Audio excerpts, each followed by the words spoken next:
सो ये हमारा last topic रहेगा periodic classification of elements chapter का, and one of the most most most important topic. मतलब ये ऐसा टॉपिक है कि इससे हमेशा हर साल क्वेश्चंस आते ही आते हैं विदाउट एनी एक्सेप्शन। ठीक है, तो टॉपिक का नाम है trends in modern periodic table.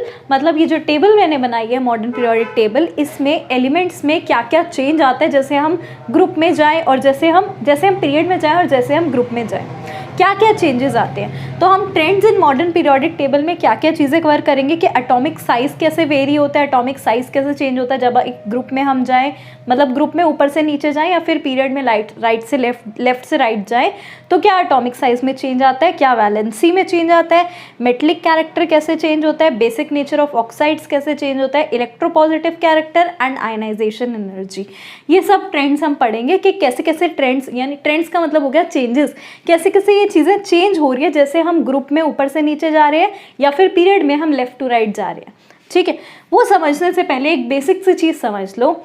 मैंने क्या किया, मैंने 3 एलिमेंट्स ले लिए, let suppose lithium, sodium and potassium. ठीक है, lithium atomic number 3, sodium 11, potassium 19। मैंने तीनों की इलेक्ट्रॉनिक कॉन्फ़िगरेशन बनाई, लिथियम की 2,1, सोडियम की 2,8,1, पोटेशियम की 2,8,8,1। ये थी इनकी इलेक्ट्रॉनिक कॉन्फ़िगरेशन। अगर आपको इलेक्ट्रॉनिक कॉन्फ़िगरेशन नहीं लिखनी आती तो आप पिछली वीडियो देख सकते हो, आई करके एक लिंक होगा। ठीक है, अब बात करते हैं, आपको इन तीनों एलिमेंट्स में लिथियम, सोडियम और पोटेशियम तीनों एक ग्रुप के एलिमेंट्स हैं। ये हमारा फर्स्ट ग्रुप है, फर्स्ट ग्रुप के एलिमेंट्स हैं। तीनों एलिमेंट्स में कॉमन क्या दिख रहा, क्या दिख रहा है इसमें कॉमन क्या है, ये दिख रहा है ना कि आउटर मोस्ट शेल में 1 इलेक्ट्रॉन्स हैं। जो तीनों एलिमेंट्स हैं लिथियम, सोडियम और पोटेशियम, आउटर मोस्ट शेल में 1 इलेक्ट्रॉन्स हैं। यानी इनकी जो वैलेंसी है या फिर वैलेंस इलेक्ट्रॉन्स की अगर हम बात करें तो वैलेंस इलेक्ट्रॉन्स क्या है, 1, यानी सेम है। ठीक है, तो इससे कंक्लूजन क्या आया, हम कोई भी ग्रुप ले लें, ठीक है, चाहे हम सेकंड ग्रुप ले लें, 13th ग्रुप, कोई भी ग्रुप ले लें, हर ग्रुप के आउटर मोस्ट शेल में वैलेंस इलेक्ट्रॉन सेम रहते हैं। यानी कि अगर हमारा फर्स्ट ग्रुप है तो आउटर मोस्ट 1 इलेक्ट्रॉन्स होंगे, सेकेंड ग्रुप है outer most 2 electrons, 13th group है तो आउटर मोस्ट इलेक्ट्रॉन कितने होंगे, 13 नहीं, 13 तो हो ही नहीं सकते, आउटर मोस्ट 3 वैलेंस इलेक्ट्रॉन्स होंगे। कोई भी आप एलिमेंट उठाओगे आउटर मोस्ट 3 वैलेंस इलेक्ट्रॉन्स होंगे। वैलेंस इलेक्ट्रॉन्स मतलब आउटर मोस्ट शेल में कितने इलेक्ट्रॉन्स हैं। 14th ग्रुप में आउटर मोस्ट शेल में 4 इलेक्ट्रॉन्स होंगे एंड सो ऑन। ठीक है, अब बात करें ग्रुप की, तो हमने ग्रुप का क्या देख लिया कि नंबर ऑफ शेल्स तो इंक्रीज हो रहे हैं। नंबर ऑफ शेल्स मतलब क्या, यहाँ देखो 2 शेल्स हैं, यहाँ 3 शेल्स हो गए, यहाँ 4 शेल्स हो गए। ठीक है, हमने लास्ट वीडियो में शेल्स डिस्कस किए थे। नंबर ऑफ शेल्स तो इंक्रीज हो रहे हैं, नंबर ऑफ शेल्स इंक्रीज हो रहे हैं, लेकिन आउटर मोस्ट शेल में इलेक्ट्रॉन जो है वो सेम है। In a group, the outermost shell has same number of electrons, और we can say valence electrons same होते हैं ग्रुप में। अब बात करते हैं पीरियड की, तो मैंने पीरियड के कोई भी 3 एलिमेंट्स उठा लिए, 3 रैंडमली उठाए हैं। आप कोई भी पीरियड के कितने मर्जी एलिमेंट्स उठा सकते हो। ठीक है, मैंने 3 ही लिए हैं, लिथियम, बेरिलियम एंड बोरॉन। ये एक पीरियड है ना, ठीक है, लेफ्ट टू राइट पीरियड होगा, अप टू डाउन ग्रुप होगा, तो मैंने ये वाला पीरियड लिया, सेकेंड पीरियड, 3 एलिमेंट्स लिए, लिथियम, बेरिलियम एंड बोरॉन। ठीक है, लिथियम, बेरिलियम, बोरॉन, मैंने तीनों एलिमेंट्स की इलेक्ट्रॉनिक कॉन्फ़िगरेशन लिखी। 2,1 बेरिलियम की आई 2,2, बोरॉन की आई 2,3। देखो, अब देखो इनमें क्या चेंज है और क्या सेम है। यहाँ पे इसमें कितने इलेक्ट्रॉन्स हैं, यहाँ पहले बात करते हैं नंबर ऑफ शेल्स की। यहाँ पे देखो कितने शेल है, 1, 2 शेल्स ऐसे ही देखते हैं, लास्ट वीडियो में समझाया था। यहाँ कितने शेल्स हैं, यहाँ भी 2 है, और यहाँ कितने शेल्स हैं, यहाँ भी 2 है। ठीक है, तो एक पीरियड में नंबर ऑफ शेल्स सेम रहते हैं, यहाँ भी 2, यहाँ भी 2, यहाँ भी 2। ठीक है, सेकेंड पीरियड तो number of shells 2, third period तो number of shells 3, fourth period तो number of shells 4 and so on. ठीक है, जो उसका पीरियड होगा उतने ही नंबर ऑफ शेल्स होंगे। जैसे हाइड्रोजन और हीलियम, फर्स्ट पीरियड है, नंबर ऑफ शेल्स 1। ठीक है, ये है second period, number of shells 2। Change क्या हो रहा है, आउटर मोस्ट शेल में वैलेंस इलेक्ट्रॉन्स, यहाँ वैलेंस इलेक्ट्रॉन्स 1 है, वैलेंस इलेक्ट्रॉन मतलब आउटर मोस्ट शेल में कितने इलेक्ट्रॉन्स हैं, यहाँ पे वैलेंस इलेक्ट्रॉन्स 2 है और यहाँ पे वैलेंस इलेक्ट्रॉन्स 3 है। यही चीज़ तो चेंज हो रही है। तो हम कंक्लूजन क्या बोल सकते हैं, ग्रुप में वैलेंस इलेक्ट्रॉन्स सेम रहते हैं, लेकिन नंबर ऑफ शेल्स इंक्रीज करता है। ठीक है, वैलेंस इलेक्ट्रॉन सेम और नंबर ऑफ शेल्स इंक्रीजेस। यहाँ क्या है, यहाँ ऑपोजिट है, वैलेंस इलेक्ट्रॉन्स चेंज होता है, वैलेंस इलेक्ट्रॉन इंक्रीज होता है, ऑपोजिट है, जस्ट इसका ऑपोजिट। और नंबर ऑफ शेल्स क्या रहते हैं, नंबर ऑफ शेल्स इसमें सेम रहते हैं, ठीक है, नंबर ऑफ शेल्स सेम।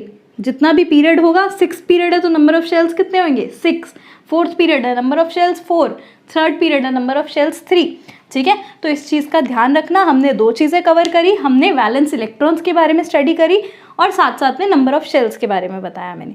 अब एक एक करके सारी प्रॉपर्टीज उठाते हैं और डिस्कस करते हैं। सो फर्स्ट प्रॉपर्टी की मैंने बात करी एटॉमिक साइज। एटॉमिक साइज, अब हम एक एक प्रॉपर्टी उठाएंगे और देखेंगे कि ग्रुप में उसका क्या चेंज आता है, जब हम ग्रुप में ऊपर से नीचे जाते हैं, और पीरियड में क्या चेंज आता है, मतलब लेफ्ट टू राइट जाते हैं तो क्या चेंज होता है। तो in a group atomic size क्या होता है, मैंने बताया जैसे अगर 3 एलिमेंट्स अभी पीछे लिए थे, लिथियम, सोडियम एंड पोटेशियम, क्या चेंज हो रहा था, एक की कॉन्फ़िगरेशन थी 2,1, फिर थी 2,8,1, फिर थी 2,8,8,1, राइट। जैसे मैं ग्रुप में नीचे जा रही हूँ, नंबर ऑफ शेल्स इंक्रीज हो रहे हैं, है ना, यहाँ 3 शेल है, यहाँ 4 शेल है, यानी आप इसको ऐसे शो कर सकते हो, बीच में न्यूक्लियस होगा, यहाँ पहले नंबर ऑफ शेल्स 2 है, 1 और 2, इसमें क्या है, नंबर ऑफ शेल्स बढ़ गए, 4th में क्या है, नंबर ऑफ शेल्स और बढ़ गए, ठीक है, नंबर ऑफ शेल्स इंक्रीज हो रहे हैं। तो साइज क्या होना चाहिए, जैसे नंबर ऑफ शेल्स इंक्रीज हो रहे हैं, साइज बड़ा होना चाहिए ना, दिख रहा है ना, साइज किसका, साइज जो एटम का साइज है वो पहले छोटा था, नंबर ऑफ शेल्स कम थे, फिर वो जैसे जैसे नंबर ऑफ शेल्स बढ़ रहे हैं, एटॉमिक साइज क्या होगा, इंक्रीज होगा। तो यही रीजन है कि ग्रुप में एटॉमिक साइज इंक्रीज होता है। रीजन क्या बताया, as the number of shells are increasing atomic size increase होगा, ठीक है। अब क्या है, ये सारे नोट्स तो आपको मिल जाएंगे, मैं यहाँ पे शॉर्टकट में लिखूंगी, नोट्स आपको चाहिए तो टेलीग्राम का लिंक है, टेलीग्राम पे आप मुझे फॉलो कर सकते हैं, वहाँ पे आपको सारे नोट्स मिल जाएंगे, ठीक है। अब बात करते हैं पीरियड में क्या वेरिएशन है। पीरियड में क्या चेंज आएगा, जैसे मैं कोई भी 3 एलिमेंट्स ले लूँ, ये वाला मैंने पीरियड उठाया, इसमें कोई भी 3 एलिमेंट्स ले लूँ, मैंने देखा था नंबर ऑफ शेल्स तो इसमें सेम रहते हैं, ठीक है, अभी बताया ना पीरियड में नंबर ऑफ शेल्स सेम है, ठीक है। चेंज क्या हो रहा है, आउटर मोस्ट शेल में इलेक्ट्रॉन्स बढ़ते जा रहे हैं, ठीक है, यानी अगर मैं इसको ड्रॉ करके दिखाऊं तो ये हो गया हमारा न्यूक्लियस, पहले थे 2,1, यहाँ 2 इलेक्ट्रॉन्स थे फर्स्ट शेल में, नेक्स्ट शेल में 1 इलेक्ट्रॉन था, ये मैंने ये बना दिया।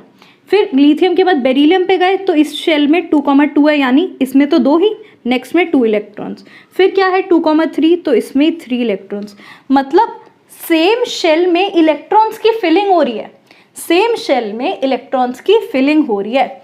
तो क्या होगा, ये जो न्यूक्लियस है ना, बीच में न्यूक्लियस प्रेजेंट होता है, ठीक है, न्यूक्लियस क्या करता है, जितने भी इलेक्ट्रॉन्स उसके आसपास होते हैं सबको अट्रैक्ट करता है, समझो इस बात को, बीच में न्यूक्लियस प्रेजेंट है, न्यूक्लियस सारे इलेक्ट्रॉन्स को, अपने आसपास जितने भी इलेक्ट्रॉन्स है सबको अट्रैक्ट कर रहा है, ठीक है, एक मैग्नेट की तरह है, मैग्नेट आसपास सारे जितने भी आयरन के ऑब्जेक्ट्स होते हैं सबको अट्रैक्ट करता है, राइट। ऐसे ही न्यूक्लियस क्या है, न्यूक्लियस पॉजिटिवली चार्ज होता है, ये अपने जितने भी आसपास इलेक्ट्रॉन्स है, इलेक्ट्रॉन्स नेगेटिवली चार्ज होते हैं, पॉजिटिव नेगेटिव अट्रैक्शन होगा तो अट्रैक्ट करता है। अब जितने ज़्यादा इलेक्ट्रॉन्स आसपास होंगे उतना ज़्यादा ही तो अट्रैक्ट करेगा, राइट। तो यहाँ पे न्यूक्लियस जो है, ये जो आउटर मोस्ट इलेक्ट्रॉन्स है इनको अट्रैक्ट कर रहा है, यहाँ जितने ज़्यादा इलेक्ट्रॉन्स होंगे उतना ज़्यादा अट्रैक्ट करेगा, राइट, क्योंकि ये nucleus in outer most electrons को अपने पास अट्रैक्ट कर रहा है, जिसकी वजह से ये जो साइज़ है ना, ये रिलेटिवली थोड़ा सा छोटा हो जाएगा, बहुत ज़्यादा नहीं, लेकिन इस साइज से हल्का सा श्रिंक होके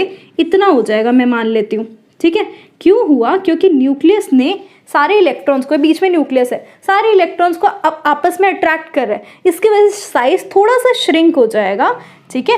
इसलिए हम बोलते हैं कि जब पीरियड में जाएं हम लेफ्ट टू राइट, क्या चेंज हो रहा है, नंबर ऑफ इलेक्ट्रॉन्स इंक्रीज हो रहे हैं। पहले यहाँ 2 इलेक्ट्रॉन्स थे, वो 2 को अट्रैक्ट कर रहा था, फिर 3 हुए तो 3 को अट्रैक्ट करने लगा, जैसे जैसे नंबर ऑफ इलेक्ट्रॉन्स इंक्रीज हो रहे हैं वो उतने ज़्यादा इलेक्ट्रॉन्स अट्रैक्ट कर रहे हैं, जिसकी वजह से उसका जो साइज है, न्यूक्लियस का साइज यानी एटम का साइज, वो श्रिंक हो रहा है, छोटा हो रहा है। तो मैं क्या बात करूंगी, in a period the atomic size decreases, atomic size क्या होता है, डिक्रीज होता है, ठीक है। यहाँ तक बात समझ आई। ग्रुप में एटॉमिक साइज इंक्रीज होगा, पीरियड में डिक्रीज होगा। कॉन्सेप्ट मैंने समझा दिया क्यों, क्योंकि न्यूक्लियस का अट्रैक्टिव फोर्स इंक्रीज होता है as the number of electrons increases. ठीक है, again I am saying notes आपको मिल जाएंगे, नोट्स की बिल्कुल चिंता मत करना, कॉन्सेप्ट समझना। अच्छा, एक शॉर्टकट बताती हूँ, एक बस तरीका हो गया याद करने का। जो भी आपका ग्रुप में ट्रेंड होगा ना, जो भी ग्रुप में ट्रेंड होगा इंक्रीज या डिक्रीज का, पीरियड में हमेशा उसका ऑपोजिट होगा। एक बहुत ही शॉर्टकट है याद करने का, प्लीज़ इसे हर जगह मत अप्लाई करना, सिर्फ ये मैक्सिमम जगह पे लग जाता है कि जो ग्रुप में अगर इंक्रीज है तो पीरियड में डिक्रीज होगा। ठीक है, ग्रुप में अगर डिक्रीज है तो पीरियड में इंक्रीज होगा, ज़्यादातर ये लग जाता है। लेकिन पेपर में अगर आप सिर्फ इतना इंक्रीज डिक्रीज लिख कर आएंगे तो नंबर नहीं मिलेंगे। रीज़न इज क्योंकि जब आपके पेपर में क्वेश्चन आता है ना, what is the trend of atomic size, तो वहाँ वो आपसे रीज़न के साथ पूछते हैं कि क्यों ग्रुप में एटॉमिक साइज इंक्रीज होता है, क्यों पीरियड में एटॉमिक साइज डिक्रीज होता है, वो रीज़न के साथ पूछते हैं। तो रीज़न समझना बहुत ज़रूरी है। आते हैं हम अपनी सेकेंड प्रॉपर्टी पे, वैलेंसी। सो ये हमारा एटॉमिक साइज हो गया। वैलेंसी अगर हम डिस्कस करें तो ग्रुप में मैंने क्या बताया था, ग्रुप में अप टू डाउन में जा रही हूँ तो ये क्या थे, क्या चेंज हो रहा था, यहाँ नंबर ऑफ ऑर्बिटल्स चेंज हो रहे थे, यानी नंबर ऑफ शेल्स चेंज हो रहे थे, राइट, ये चीज़ चेंज हो रही थी। तो अगर हम मैं ग्रुप की बात करूँ तो आउटर मोस्ट कितने इलेक्ट्रॉन है, हर जगह सेम, चाहे 1 हो चाहे 2 हो। फर्स्ट की बात करें तो आउटर मोस्ट 1 इलेक्ट्रॉन, सेकंड की तो 2। ठीक है, आउटर मोस्ट शेल में इलेक्ट्रॉन सेम रहते हैं, किस में, कोई भी ग्रुप में जब मैं ऊपर से नीचे जाऊँ तो आउटर मोस्ट शेल में नंबर ऑफ इलेक्ट्रॉन्स सेम रहते हैं। और वैलेंसी इसी से तो कैलकुलेट होती है, वैलेंसी इसी से तो कैलकुलेट होती है, आउटर मोस्ट शेल में कितने इलेक्ट्रॉन्स हैं। अब जब एक ग्रुप में आउटर मोस्ट शेल में सेम इलेक्ट्रॉन्स हैं तो उसकी ग्रुप में वैलेंसी क्या रहेगी, सेम रहेगी।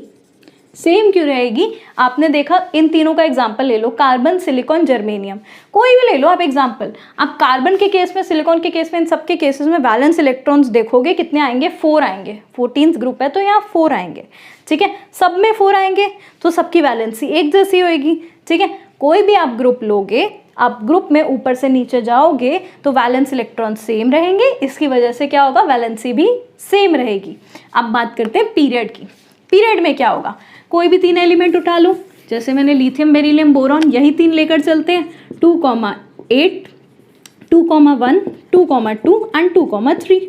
ठीक है, ये ले लिया मैंने लिथियम, बेरिलियम एंड बोरॉन। यहाँ क्या चेंज हो रहा है, यहाँ आपको दिख रहा है आउटर मोस्ट 1 इलेक्ट्रॉन है, यहाँ 2 और यहाँ 3, तो वैलेंसी क्या होएगी, वैलेंस इलेक्ट्रॉन्स इंक्रीज हो रहे हैं, वैलेंस इलेक्ट्रॉन इंक्रीज हो रहे हैं, वैलेंसी क्या होएगी, पहले इंक्रीज होएगी, जैसे वैलेंस इलेक्ट्रॉन्स इंक्रीज हो रहे हैं। अब यहाँ आगे नेक्स्ट आएगा 2,4, फिर 2,5, फिर 2,6, 2,7, ये चीज़ चलती रहेगी। ठीक है, वैलेंसी आपको निकालनी आती है। यहाँ पे number of electrons, valence electrons तो इंक्रीज हो रहे हैं, लेकिन वैलेंसी क्या होती है, यहाँ अगर 5 वैलेंस इलेक्ट्रॉन्स हैं तो वैलेंसी कैसे निकालते हैं, 9th का कॉन्सेप्ट है 8 माइनस वैलेंस इलेक्ट्रॉन्स, तो इसकी वैलेंसी आएगी 3। ऐसे ही कोई भी आप एलिमेंट की वैलेंसी निकाल सकते हो। तो ये हो गया वैलेंसी का ट्रेंड कि पहले वैलेंसी इंक्रीज होएगी, आप वैलेंसी निकालना भी चाहो मैं तो सबकी निकाल के देख सकती हूँ, इसकी वैलेंसी 1 होएगी, इसकी 2, इसकी 3, valence electrons equal to valency, इसकी 4, इसकी कैसे निकालेंगे, 5 है ना, तो 8 माइनस 5, वैलेंसी 3 हुई, यहाँ 8 माइनस 6 इलेक्ट्रॉन्स हैं तो वैलेंसी हुई 2, ऐसे यहाँ 8 माइनस 7, कितनी वैलेंसी हुई, 1। आपको पता भी है फ्लोरीन की वैलेंसी 1 होती है। ठीक है, वैलेंसी 1 होती है ना, F-1 लिखते हैं, तो आप वैलेंसी निकाल सकते हो 1 2 3 4, फिर वापस 3 2 1, वैलेंसी पहले इंक्रीज हो रही है फिर डिक्रीज हो रही है। ठीक है, कॉन्सेप्ट क्या समझाया मैंने आपको, दिख रहे हैं वैलेंस इलेक्ट्रॉन्स इंक्रीज हो रहे हैं, वैलेंस इलेक्ट्रॉन जब पता हो तो वैलेंसी अपने आप निकल जाएगी। तो ये भी समझ आया कि पीरियड में क्या हो रहा है वैलेंसी के साथ। तो हमने 2 प्रॉपर्टीज डिस्कस कर ली, एटॉमिक साइज एंड वैलेंसी। बात करते हैं थर्ड प्रॉपर्टी की। सो थर्ड प्रॉपर्टी है मेटालिक कैरेक्टर। अब क्या है, मैंने यहाँ पे एक जिगजैग लाइन बनाई है। ठीक है, एक ऐसे सीढ़ियाँ टाइप, स्टेयर्स टाइप लाइन बनाई है। ठीक है, ये लाइन क्या शो करती है, ये एक बॉर्डर है, बॉर्डर लाइन है between metals and non metals. यानी लेफ्ट साइड जितने भी एलिमेंट्स हैं वो मेटल्स होते हैं, राइट साइड जो एलिमेंट्स इस साइड दिख रहे हैं वो है नॉन मेटल्स। ये बॉर्डर क्या शो कर रहा है, बॉर्डर के आसपास जितने भी एलिमेंट्स हैं ये वाले सब, ये होते हैं सेमी मेटल्स। सेमी मेटल्स या फिर मेटलॉइड्स। मेटलॉइड्स क्या होते हैं, वो जिनकी प्रॉपर्टीज मेटल्स और नॉन मेटल्स दोनों से रिजेंबल करती है। ठीक है, तो ये हो गए मेटलॉइड्स। तो आप देखेंगे कि हमारी जो मॉडर्न पीरियोडिक टेबल है आपके बुक में भी जो ड्रॉ की हुई है वो अलग अलग कलर्स दिए हुए हैं। येलो से शो किए हुए हैं सारे मेटल्स, एक और दूसरे कलर ग्रीन या पिंक से शो किए हुए हैं नॉन मेटल्स। इस तरह से कलर से दिखाया हुआ है कि मैक्सिमम हमारे पीरियोडिक टेबल में मेटल्स ही हैं। बहुत सारे मेटल्स हैं, सिर्फ थोड़े से नॉन मेटल्स हैं। ठीक है, अब जब आपको ये दिख रहा है कि लेफ्ट साइड मेटल्स हैं, राइट साइड नॉन मेटल्स हैं, बीच में ये जो थोड़ा सा बॉर्डर है ये है हमारा मेटेलॉइड्स का, तो अगर मैं लेफ्ट टू राइट जाऊं तो मेटालिक कैरेक्टर क्या हो रहा है, लेफ्ट टू राइट, इस साइड मेटल्स उस साइड नॉन मेटल्स, तो मेटालिक कैरेक्टर ऑब्वियसली डिक्रीज हो रहा है क्योंकि उस साइड तो नॉन मेटल्स आ रहे हैं। तो इसीलिए इन अ पीरियड अगर मैं बात करूं तो metallic character decreases, in a period metallic character decreases. अब अगर बात करें हम इन अ ग्रुप, अच्छा एक और चीज़ मैं आपको समझाती हूँ मेटल्स के बारे में। मेटल्स की जनरल टेंडेंसी क्या होती है, लूज करने के इलेक्ट्रॉन या फिर गेन? मेटल्स जनरली लूज करते हैं electrons, metals have generally tendency to lose electrons. अब क्योंकि मेटल्स लूज करते हैं इलेक्ट्रॉन्स, तो जब मैं बात कर रही हूँ left to right metallic character decreases, तो लूज देर से करेंगे ना, लूज करने की टेंडेंसी कम हो जाएगी। आगे समझो ग्रुप की अगर मैं बात करूं तो ग्रुप में क्या होता है, नंबर ऑफ शेल्स इंक्रीज होते हैं। As we go down a group number of shells increases. अगर मैं बात करूं लिथियम की और उसको कंपेयर करूं सोडियम से, तो सोडियम का शेल्स नंबर ऑफ शेल्स ज़्यादा होंगे, up to down number of shells increase हो रहे हैं। अब मेटल्स की जनरल टेंडेंसी है टू लूज इलेक्ट्रॉन, ठीक है, लूज करना है उन्हें इलेक्ट्रॉन। ठीक है, मैंने आपको बताया कि न्यूक्लियस क्या करता है, न्यूक्लियस आउटर मोस्ट इलेक्ट्रॉन को अट्रैक्ट करके रखता है, आउटर मोस्ट इलेक्ट्रॉन को न्यूक्लियस अपनी तरफ पुल करके रखता है। ठीक है, तो न्यूक्लियस जब छोटा साइज है तब जल्दी पुल करेगा इलेक्ट्रॉन्स, या फिर जब बड़ा साइज है तब जल्दी पुल करेगा? ऑब्वियसली अगर छोटा साइज है तो न्यूक्लियस ज़्यादा पुल कर पाएगा इलेक्ट्रॉन्स, और जैसे जैसे साइज बड़ा हो रहा है, एटम का साइज बड़ा हो रहा है, न्यूक्लियस बहुत दूर जा रहा है आउटर मोस्ट इलेक्ट्रॉन से, तो कम इफेक्ट होगा ना उसका। एक मैग्नेट समझ लो, बीच में मैग्नेट है, ठीक है, मैंने यहाँ पे एक आयरन का टुकड़ा रख दिया तो मैग्नेट अट्रैक्ट करेगी उस टुकड़े को। मैंने वो आयरन का जो नेल है, आयरन का जो टुकड़ा है वो बहुत दूर कर दिया, क्या मैग्नेट अभी भी अट्रैक्ट करेगी इस आयरन के टुकड़े को? नहीं कर पाएगी, क्योंकि साइज हो गया बड़ा, राइट। तो क्योंकि यहाँ साइज हो गया बड़ा, तो जो न्यूक्लियस का अट्रैक्शन है, न्यूक्लियस इतना ज़्यादा नहीं अट्रैक्ट कर रहा आउटर मोस्ट इलेक्ट्रॉन को जितना इस केस में कर रहा है। यहाँ साइज बड़ा हुआ तो न्यूक्लियस नहीं अट्रैक्ट कर पा रहा इलेक्ट्रॉन को, जिसकी वजह से ये जो बाहर वाला इलेक्ट्रॉन है ये जल्दी से निकल सकता है, क्योंकि न्यूक्लियस इसको अच्छे से नहीं अट्रैक्ट कर पा रहा। इस वाले को अच्छे से कर रहा है, इसको नहीं कर पा रहा। क्योंकि नहीं कर रहा, इस वजह से outer most electron can easily, मतलब मेटल जल्दी लूज कर सकता है इलेक्ट्रॉन। क्योंकि इलेक्ट्रॉन जल्दी लूज हो सकता है तो इसका मेटालिक कैरेक्टर क्या होगा, इंक्रीज होगा। मैंने बताया मेटल्स क्या है, metals have the tendency to lose electrons. क्योंकि मेटल्स लूज कर देते हैं इलेक्ट्रॉन, तो जितना जल्दी लूज करेंगे उतना मेटालिक कैरेक्टर ज़्यादा।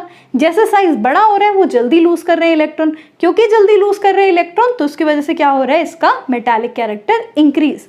यही रीज़न है कि मैं जब अप टू डाउन जा रही हूँ इन अ ग्रुप तो उसका मेटालिक कैरेक्टर इंक्रीज हो रहा है। रीज़न क्या समझाया कि न्यूक्लियस आउटर मोस्ट इलेक्ट्रॉन को लूजली पकड़ के बैठा है। ठीक है, ये चीज़ मैंने समझा दी। वैसे मैंने आपको एक चीज़ और बताई हुई है कि जो ट्रेंड यहाँ होता है ऑपोजिट ट्रेंड इधर होता है। एक शॉर्टकट तरीका है याद करने का और समझाने का, मैंने रीज़न दे दिया। ठीक है, तो अब क्या कर दिया हमने, तीन चीज़ें डिस्कस कर ली, metallic character, atomic size and valency. अब बात करते हैं बेसिक नेचर ऑफ ऑक्साइड्स की। देखो ये कॉन्सेप्ट रिलेटेड ही है। Metal oxides are what, metal oxides कैसे होते हैं नेचर में, एसिडिक या फिर basic? Metal oxides are basic in nature. Metal oxides basic होते हैं नेचर में। लेफ्ट साइड मेटल्स हैं, राइट साइड नॉन मेटल्स हैं, तो बेसिक नेचर किधर ज़्यादा होगा, मेटल्स वाली साइड। इसीलिए left to right basic character oxides का डिक्रीज होता है, क्योंकि लेफ्ट साइड मेटल्स हैं तो बेसिक कैरेक्टर भी क्या होगा, ज़्यादा होगा। राइट साइड नॉन मेटल्स हैं तो बेसिक कैरेक्टर कम होगा। ठीक है, तो अगर मैं बेसिक कैरेक्टर ऑफ ऑक्साइड्स की बात करूं तो वो सेम ट्रेंड होगा जैसे हमारी मेटल्स का है। In a period basic character of oxides decreases और up to down basic character of oxides increases. ठीक है, पीरियड की बात करी और ग्रुप की बात करी, बेसिक कैरेक्टर समझा दिया, ठीक है। जैसे मेटल्स का कैरेक्टर चेंज होता है वैसे बेसिक कैरेक्टर ऑफ ऑक्साइड्स भी चेंज होता है। दो और चीज़ें हैं, electropositive character and ionization energy. So अगर हम इलेक्ट्रोपॉजिटिव कैरेक्टर की बात करें तो क्या होता है, इलेक्ट्रोपॉजिटिव मतलब इलेक्ट्रॉन्स पॉजिटिव, पॉजिटिव मतलब प्लस चार्ज। प्लस चार्ज कब आता है, जब इलेक्ट्रॉन्स लूज होते हैं या फिर गेन, कैटायन या फिर एनायन। कैटायन के ऊपर प्लस चार्ज आता है ना, के प्लस कैटायन, Na प्लस, ठीक है, कैटायंस के ऊपर प्लस चार्ज आता है। तो मैं बोल रही हूँ कि लेफ्ट टू राइट जाएं तो मेटालिक कैरेक्टर क्या हो रहा था, डिक्रीज हो रहा था। मेटल्स की टेंडेंसी होती है लूज करना इलेक्ट्रॉन, ये लूज कर रहे हैं और लूज करते हैं इलेक्ट्रॉन्स तो प्लस चार्ज आता है, ठीक है। नॉन मेटल्स की टेंडेंसी होती है गेन करना इलेक्ट्रॉन्स, तो वो इलेक्ट्रॉन्स गेन करेंगे और चार्ज आएगा माइनस। जैसे आपने देखा है F के ऊपर माइनस चार्ज आता है, फ्लोरीन के ऊपर, क्लोरीन के ऊपर माइनस चार्ज आता है, ऑक्सीजन के ऊपर 2 माइनस चार्ज आता है। लेफ्ट साइड माइनस चार्ज आ रहा है, मतलब एनायन फॉर्म हो रहा है, क्यों, क्योंकि ये गेन कर रहे हैं इलेक्ट्रॉन्स। राइट साइड ये लूज कर रहे हैं इलेक्ट्रॉन्स तो पॉजिटिव चार्ज आ रहा है। अब मुझे बताओ ये जो इलेक्ट्रोपॉजिटिव कैरेक्टर है, यानी ये कैरेक्टर टू लूज इलेक्ट्रॉन्स, ये लेफ्ट टू राइट क्या होगा, डिक्रीज होगा। मतलब ये प्लस चार्ज इधर होगा, इधर माइनस चार्ज होगा, तो ये प्लस चार्ज होने की टेंडेंसी, ये इलेक्ट्रोपॉजिटिव कैरेक्टर मतलब ये जो प्लस चार्ज इन पे लग रहा है इसकी टेंडेंसी कम हो रही है कि ज़्यादा। ऑब्वियसली इस साइड प्लस चार्ज है, इस साइड नेगेटिव, तो प्लस से माइनस जा रहे हैं, यानी यहाँ से इस तरफ प्लस कैरेक्टर ज़्यादा है, यानी इलेक्ट्रोपॉजिटिव कैरेक्टर ज़्यादा है लेफ्ट साइड, और right side electron negative character ज़्यादा है। इसका ऑपोजिट वर्ड आए तो क्या आएगा, इलेक्ट्रोपॉजिटिव जगह इलेक्ट्रोनेगेटिव। तो राइट साइड कौन सा कैरेक्टर ज़्यादा है, इलेक्ट्रोनेगेटिव। लेफ्ट साइड कौन सा कैरेक्टर ज़्यादा है, इलेक्ट्रोपॉजिटिव। तो in a period left to right जब मैं जाऊंगी तो इलेक्ट्रोपॉजिटिव कैरेक्टर कम हो रहा है और इलेक्ट्रोनेगेटिव कैरेक्टर ज़्यादा हो रहा है, ठीक है। तो मैं बोलूँगी in a period electropositive character decreases. Group की बात करें, अगर मैं ग्रुप में ऊपर से नीचे जाऊं तो मेटालिक कैरेक्टर क्या होता है, टेंडेंसी टू लूज इलेक्ट्रॉन। अभी समझाया था 2 मिनट पहले कि मेटालिक कैरेक्टर यानी ये वाली जो टेंडेंसी है लूज करने की इलेक्ट्रॉन्स, जल्दी से इलेक्ट्रॉन्स बड़े वाले इसमें से निकलेंगे ना, इससे इलेक्ट्रॉन जल्दी निकलेगा, ठीक है। तो ये जल्दी इलेक्ट्रॉन निकलेगा तो जल्दी प्लस चार्ज आएगा, जल्दी प्लस चार्ज आएगा तो इलेक्ट्रोपॉजिटिव कैरेक्टर क्या होगा, ज़्यादा। तो ग्रुप में इलेक्ट्रोपॉजिटिव कैरेक्टर इंक्रीजेस। मैंने बताया पीरियड में इलेक्ट्रोपॉजिटिव कैरेक्टर डिक्रीजेस और ग्रुप में इलेक्ट्रोपॉजिटिव कैरेक्टर इंक्रीजेस, ठीक है। यहाँ से इलेक्ट्रॉन निकालना ज़्यादा आसान है तो प्लस चार्ज जल्दी बनेगा, इलेक्ट्रॉन्स निकलेगा तो प्लस चार्ज आएगा, और यहाँ से इलेक्ट्रॉन निकालना थोड़ा कम आसान है, ठीक है। ये हो गया इलेक्ट्रोपॉजिटिव कैरेक्टर की बात। लास्ट चीज़ पे आते हैं आयनाइजेशन एनर्जी। सो मैंने आयनाइजेशन एनर्जी की डेफिनेशन लिख दी, बहुत इंपॉर्टेंट है ये। आयनाइजेशन एनर्जी क्या होती है, amount of energy required to remove या फिर to lose 1 electron from the outer most shell या आउटर मोस्ट ऑर्बिटल, यानी बाहर वाले ऑर्बिटल से कोई एक इलेक्ट्रॉन निकालने में कितनी एनर्जी चाहिए, वो होती है आयनाइजेशन एनर्जी।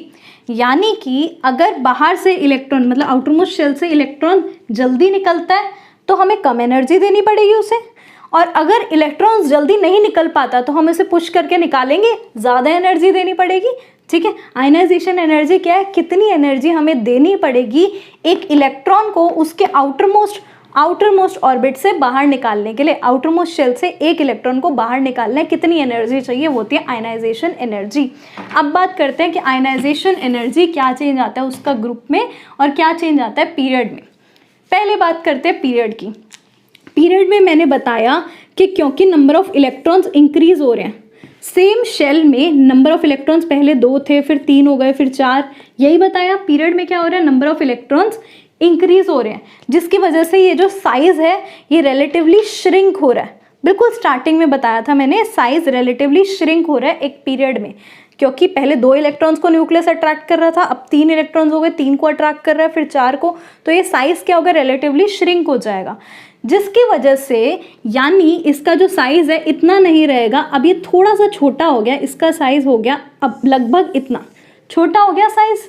तो क्या होगा, ये आउटर मोस्ट इलेक्ट्रॉन निकालना आसान होगा कि मुश्किल होगा, जब साइज छोटा हो गया, न्यूक्लियस ने टाइटली पकड़ के रखा हुआ है या आउटर मोस्ट इलेक्ट्रॉन को, बीच में न्यूक्लियस है, सारे इलेक्ट्रॉन्स आसपास है, आउटर मोस्ट इलेक्ट्रॉन को टाइटली पकड़ के रखा हुआ है। क्योंकि टाइटली पकड़ के रखा हुआ है तो इलेक्ट्रॉन्स जल्दी नहीं लूज होंगे, है ना, टाइट पकड़ा हुआ है सारे इलेक्ट्रॉन्स को, तो जल्दी नहीं लूज होंगे। तो हमें ज़्यादा एनर्जी चाहिए इन इलेक्ट्रॉन्स को बाहर निकालने के लिए। एक इलेक्ट्रॉन को यहाँ से बाहर निकालने के लिए ज़्यादा एनर्जी चाहिए, तो आयनाइजेशन एनर्जी क्या होगी? ज़्यादा। आयनाइजेशन एनर्जी क्या है? एक इलेक्ट्रॉन को उसके बाहर वाले ऑर्बिटल से बाहर निकालने के लिए, ठीक है, वो होती है आयनाइजेशन एनर्जी।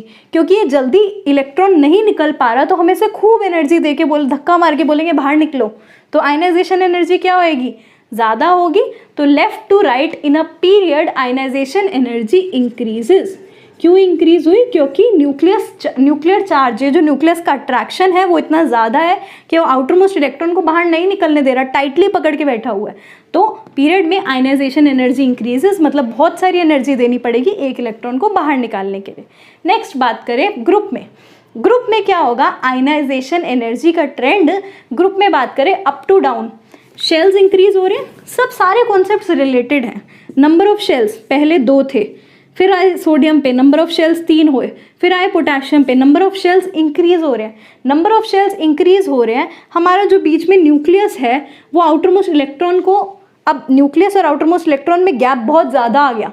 क्योंकि गैप बहुत ज़्यादा आ गया तो न्यूक्लियस जो है इस वाले इलेक्ट्रॉन को पकड़ के नहीं बैठ पा रहा। छोटा होता, इतना साइज होता, ठीक है, अगर ये नहीं होता, इतना ही साइज होता, तो न्यूक्लियस क्या करता? पकड़ के इलेक्ट्रॉन्स को बैठ जाता, ठीक है, आउटर मोस्ट इलेक्ट्रॉन को। फिर साइज हो गया यहाँ, तो ये वाला ये आउटर मोस्ट इलेक्ट्रॉन ये हो गया, फिर साइज ये हो गया। जैसे जैसे साइज बड़ा हो रहा है न्यूक्लियस आउटर मोस्ट इलेक्ट्रॉन को पा रहा है, ठीक है, जिसकी वजह से इलेक्ट्रॉन्स जल्दी लूज हो रहे हैं। क्योंकि इलेक्ट्रॉन्स जल्दी लूज हो रहे हैं तो हमें खुद से कम एनर्जी देनी पड़ रही है इलेक्ट्रॉन को बाहर निकालने के लिए, राइट। क्योंकि हमें कम एनर्जी देनी पड़ रही है यानी आयनाइजेशन एनर्जी क्या है? कम, यानी ionization energy decreases. So in a group ionization energy decreases and in a period ionization energy increases। ये था लास्ट टॉपिक हमारा आयनाइजेशन एनर्जी। हमने सारे ट्रेंड्स पढ़ लिए पीरियोडिक क्लासिफिकेशन ऑफ एलिमेंट्स के। अच्छा रुको, वीडियो एंड करने से पहले 2-3 चीज़ें सुन लो। एक, हम इस चीज़ पे क्विज करेंगे, we'll make a quiz about it, ठीक है, हम क्विज करेंगे। मैं बहुत सारे क्वेश्चंस, एमसीक्यू क्वेश्चंस लेकर आऊँगी and I will tell you, I will notify you कब वो स्टार्ट होएगी। तब तक आप ये प्रिपेयर करके बैठिए टॉपिक, ठीक है। साथ में क्या है, एक और चीज़, अगर आपको कोई भी डाउट हो ट्रेंड से रिलेटेड, पीरियोडिक क्लासिफिकेशन से रिलेटेड, या तो आप कमेंट बॉक्स में लिख सकते हैं, या फिर मैंने ईमेल आईडी दे रखे हैं, ईमेल आईडी पे लिख सकते हैं, या फिर इंस्टाग्राम पे मुझे फॉलो कर सकते हैं, वहाँ पे अपना डाउट पोस्ट कर सकते हैं। कोई भी तरीका हो, आई एम ऑलवेज अवेलेबल। कोई भी डाउट्स हो, you can always post, I will clear your doubts. Thank you so much everyone, have a nice day.